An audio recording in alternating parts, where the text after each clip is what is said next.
There is stuff all over the floor. Everything is soaking wet. There's sand everywhere.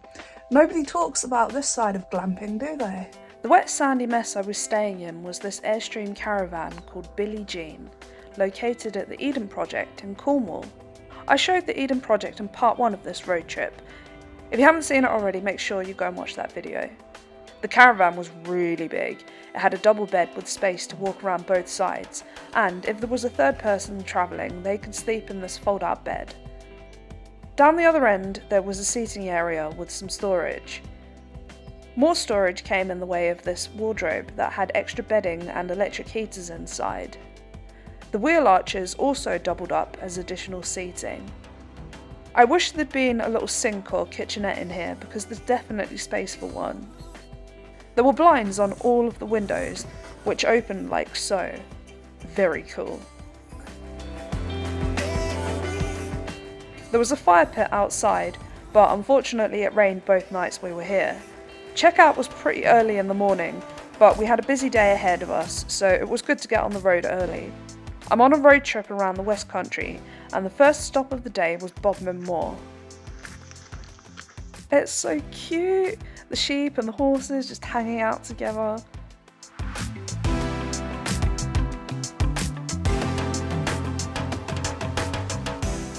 The hill I'm climbing is Rough Tor.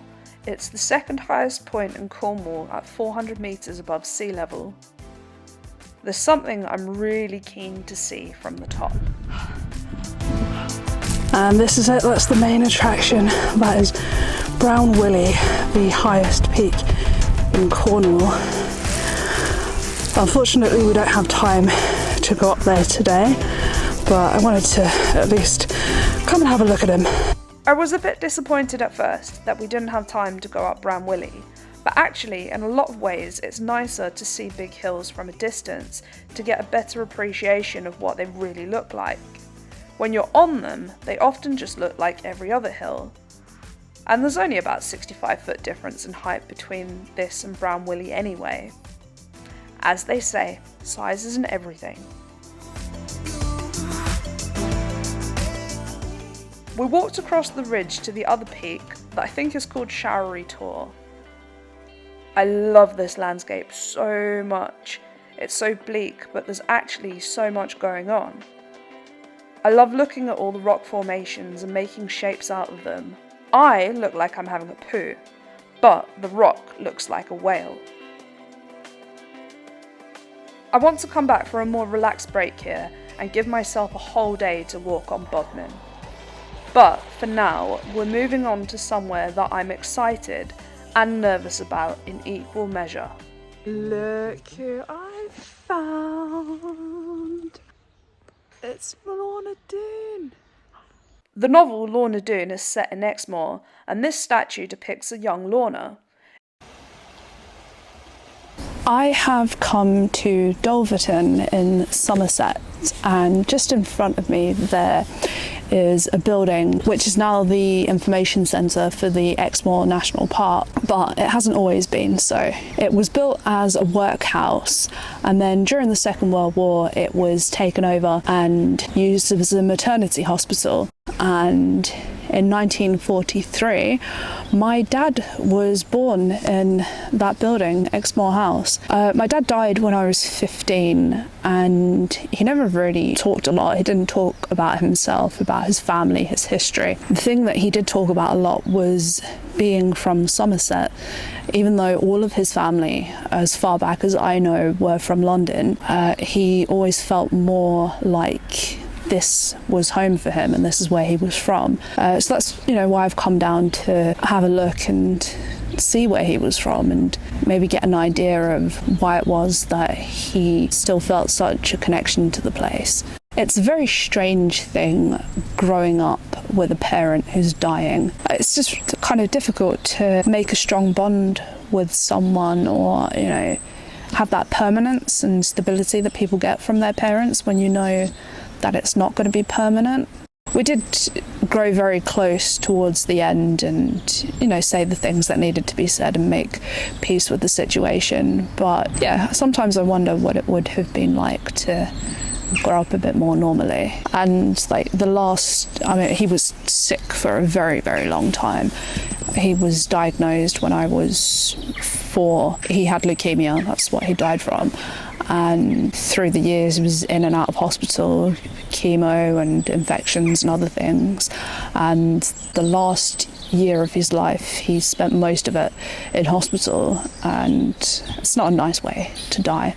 And it was really hard. Like, some days the grief was just so overwhelming. There was no room for anything else. And then after he died, things got very bad. There was a lot of abuse at home, physical, emotional, sexual. And I guess looking back on it now, it was a prime candidate for that sort of thing. Yeah, and it was just a lot to deal with. Like, so many big adult emotions that I didn't understand, and I didn't know that lots of things that were happening were not normal and didn't happen to everybody.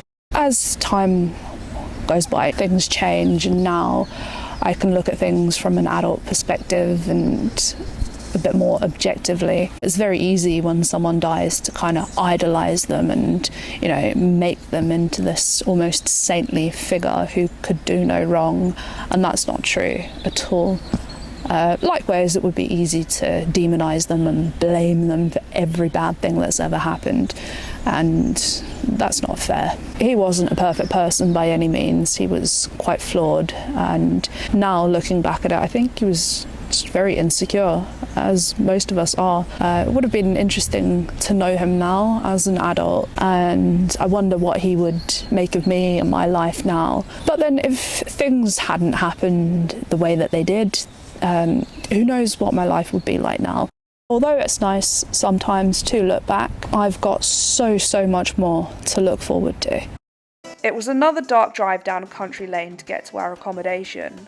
We did some stargazing and then tried to warm up by watching a film in bed. We woke up the next morning to the sound of rain on the tent roof. This is where we stayed, in this beautiful bell tent. It had its own fire pit and even its own private field.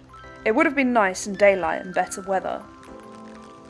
This is the main camping field. We were the only people staying. All night we could hear different animals in the field next to us.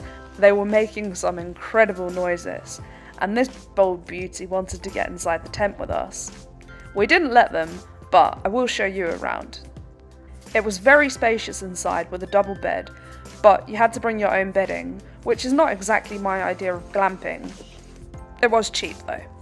Unfortunately, the light inside didn't work, but we were able to use the torch on the Jackery, which we also used for charging phones, cameras and my laptop.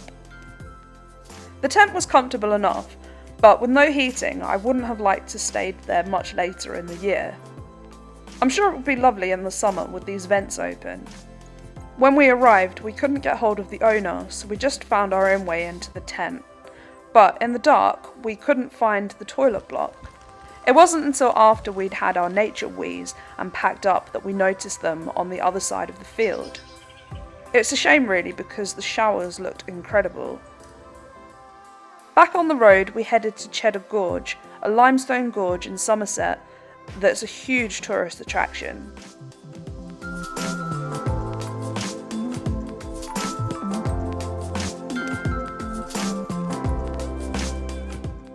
Unfortunately, the road was closed due to rockfall, so we headed on to the next place.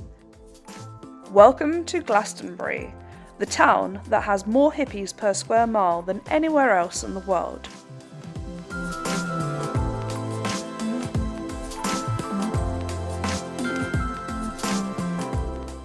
A mile or so away from the bazillion New Age shops is Glastonbury Tor. The hill isn't very tall, but it's pretty steep, and so prominent with the surrounding landscape being extremely flat.